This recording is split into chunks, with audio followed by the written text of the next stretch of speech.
Good. Hello, students. Today we discuss chapter number 6, Crisis of the Constitutional Order.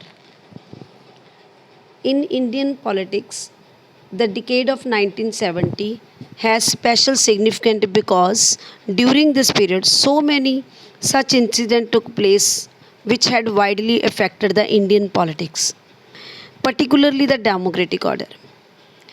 So, in the fifth Lok Sabha, which were held in 1971, had proved that the Congress led by Srimati Indira Gandhi was the real Congress party. After this, as the result of war with Pakistan in 1971, East Pakistan became Bangladesh, a free independent country.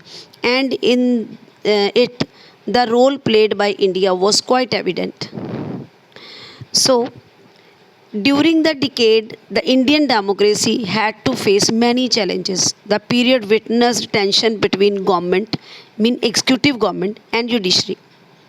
Supreme Court found many initiatives of the government to be violated of the constitution. The opposition party felt that politics was becoming too personalized and government authority was being converted into personal authority. Mean students जो opposition वाले थे उन्होंने ये चीज़ voice race की, इस बात को लेकर उन्होंने कहा कि जो मौजूदा सरकार है, जो रूलिंग पार्टी है, वो काफ़ी ज़्यादा पर्सनल होती जा रही हैं, उस पावर को वो पर्सनल यूज़ कर रही हैं एज ए पर्सनल अथॉरिटी. सो इस वजह से ये वो समय है, that's why we are talking about crisis. Crisis संकट होते हैं. कॉन्स्टिट्यूशनल मतलब संविधान, कॉन्स्टिट्यूशन ऑर्डर का मतलब हो गया संविधान की बुक में जो भी रिटर्न में लिखा गया उसके ऊपर संकट पैदा हो गए थे. तो उस वजह से क्या हुआ, उन्होंने first of all search for committed bureaucracy and committed judiciary.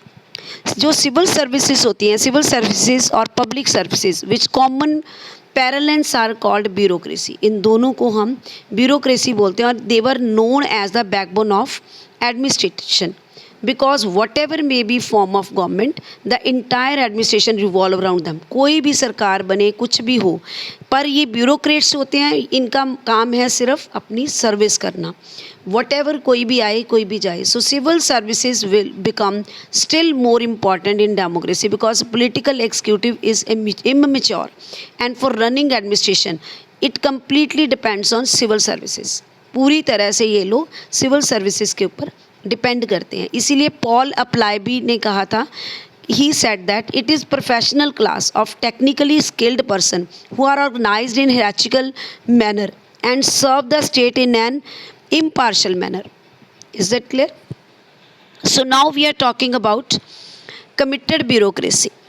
Pandit Jawaharlal Nehru, first Prime Minister of Independent India, completely understood the importance of bureaucracy. पूरी तरह से अंडरस्टैंड करता था ब्यूरोक्रेसी को.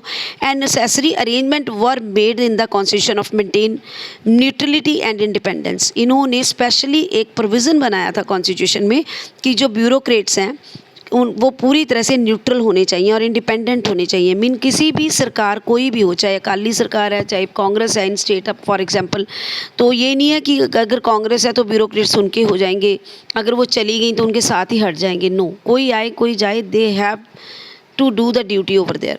So provision were made of public service commission both at center and state for the recruitment of civil services. Is that clear? So in 1971, Srimati Indira Gandhi had advocated the concept of committed bureaucracy. इसने specially advocacy की थी committed bureaucracy की.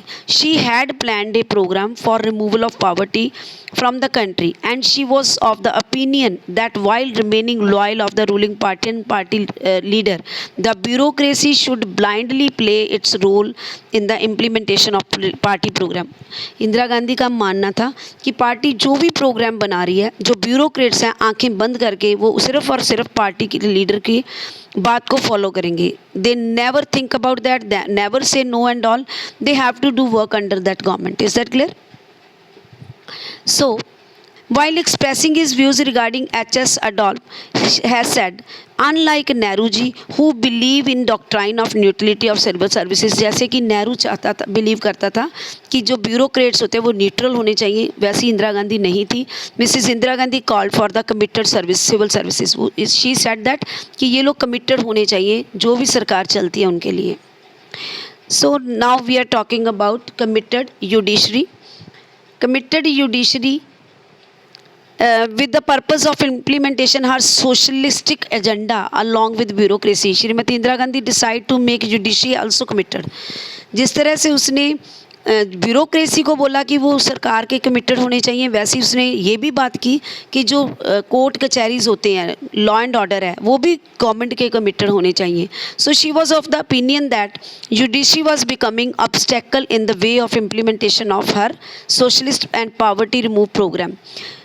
इसीलिए उसने कहा कि जो judiciary होती है वो इनके प्रोग्राम्स इम्प्लीमेंट करने में ऑब्स्टेकल क्रिएट करते हैं, रुकावट क्रिएट करते हैं, इसलिए ये भी इंडिपेंडेंट होना चाहिए, जो जैसा प्राइम मिनिस्टर बोले वैसा ही होना चाहिए. She thought about that. First क्या कहा उसने, 3 पॉइंट्स जुडिशरी के लिए बोले थे.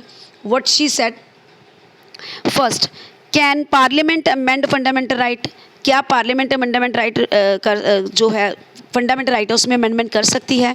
In this regard judiciary was of the opinion, इसमें जुडिशरी का ओपिनियन था that the parliament could not amend the fundamental right.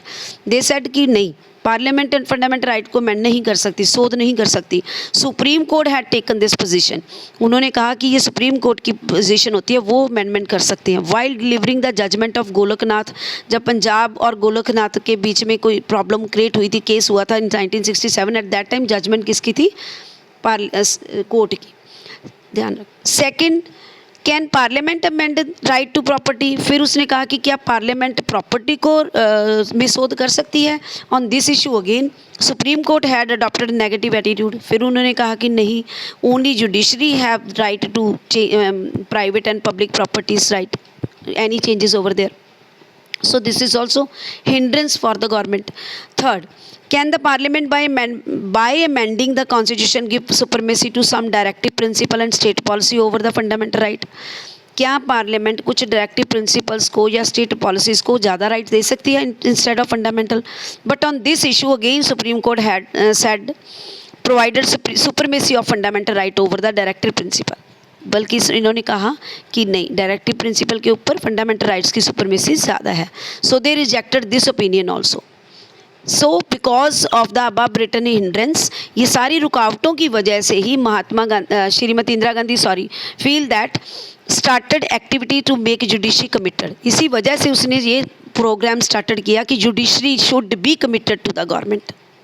Clear? Further we will discuss in next video. Is that clear?